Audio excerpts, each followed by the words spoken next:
Hello, welcome to Hack Hunter. This is where we review some of the best and worst tattoo artists that are in your cities. Now, this is part number 2 of our Kentucky episode. Go check out part number 1 if you want to see who we recommended. But we were there in Kentucky, hunting for a young man who was looking to get his first tattoo really soon, and he was having a hard time because there's not much to go off of there in Kentucky. Not a lot of artists to pick from, so he wanted our help, and I don't blame him because check it out, there's just nothing there in the town he lives.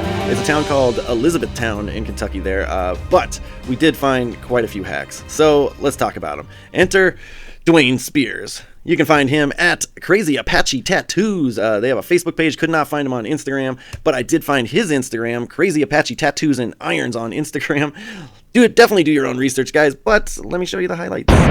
Oh boy, this is not going to go well. I can already tell. Now, first off, what? What the hell?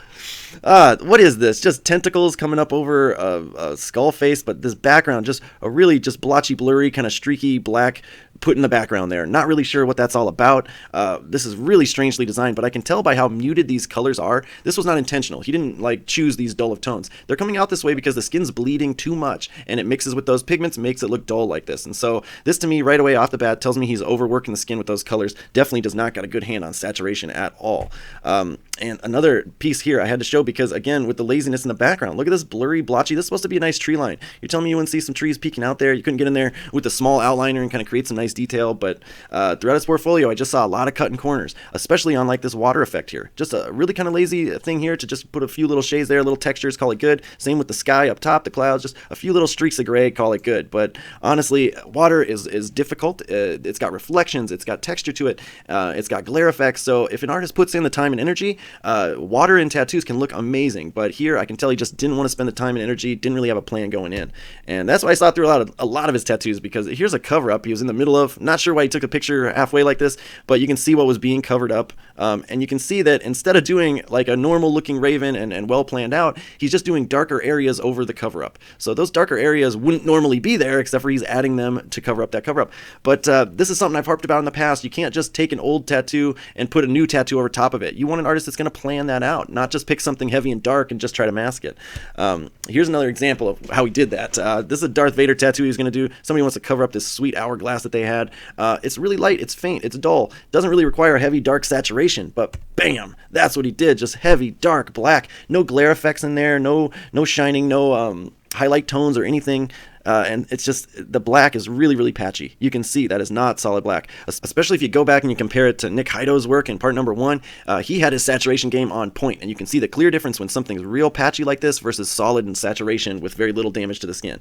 But also, I gotta say that he really should have used a lot more reference than this. This is a minimalist stencil here, and when I go back and forth between the two, you can see how squiggly these lines are in here, how the color doesn't even come up to the lines nicely. So I see a lot of cutting corners, a lot of really kind of cheap technique going on here to get them in, get them out. Here's another example of it. This whole thing, he used a medium to dark black tone throughout the whole thing to shade it. Even in something like a dove like this, where a dove is white. Why would you use black in this white dove? It doesn't make any sense. And it really just muddies the whole thing up so that this detail is hard to discern from itself. Also, gotta harp about this because look at how lazy these clock gears are. Can't really even tell what's going on in there. Can't see a single gear or mechanical piece. It just looks like a jumble of lines. It's something I see a lot in a lot of hack artist portfolios where they just cheap out on these gears. And for me, I say if you're not even going to do them, just leave it out. Don't even leave the opening there. Just tell your client you don't do it. But there's no reason to just put squiggles in there and then try to convince a client it looks good. It's just not going to happen. Here's one that, okay, first off, I'll give him a little benefit of the doubt because this is obviously an older client. You can see they got that older skin type. That can be a nightmare for any artist to work on, so I'll give him a little bit of props. The redness that we're seeing here, that might be the cause of it. But one thing I got to point out is that look at these numbers on this clock around her eye here. You got 4, you got 5, you got 6, but what is this number here? IIX? Is that supposed to be 8? Because 8 is VIII. So I don't know what was going on there, what number he thought he was putting in there. But yeah, really missed the mark there. Another point where he could have done a lot better is this black inside the mouth. He just blacked it out, creating a massive shadow there. And that's the place where whenever you do animal portraits, you put a lot of nice detail inside those teeth, the gums, all that. And it really creates a more dynamic view of it and creates a lot better detail, but you can tell he just cheaped out on that for sure. Like I said, throughout the whole portfolio, I was seeing this where he was kind of finding the quick way to do things, get him in, get him out, and it shows throughout his portfolio. There was nothing that really was impressive to me or nothing that I could recommend a client go to him for. This one took me a minute to even recognize that there's supposed to be like a buck or a deer or something right here looking real angry, and its antlers apparently burst into flames. I don't know what's going on there. Very strange design choices as well.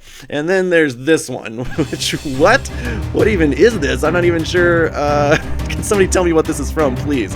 I'm not sure if he's supposed to have small stubby arms, or it's possible the artist did an amazing job and it's just a weird design. I don't know. Let me know what you guys think. But for me, Dwayne Spears of Crazy Apache Tattoos definitely goes on our hack list. All right. Thanks for sticking around on that one, guys. We'll see you next week. Bye-bye.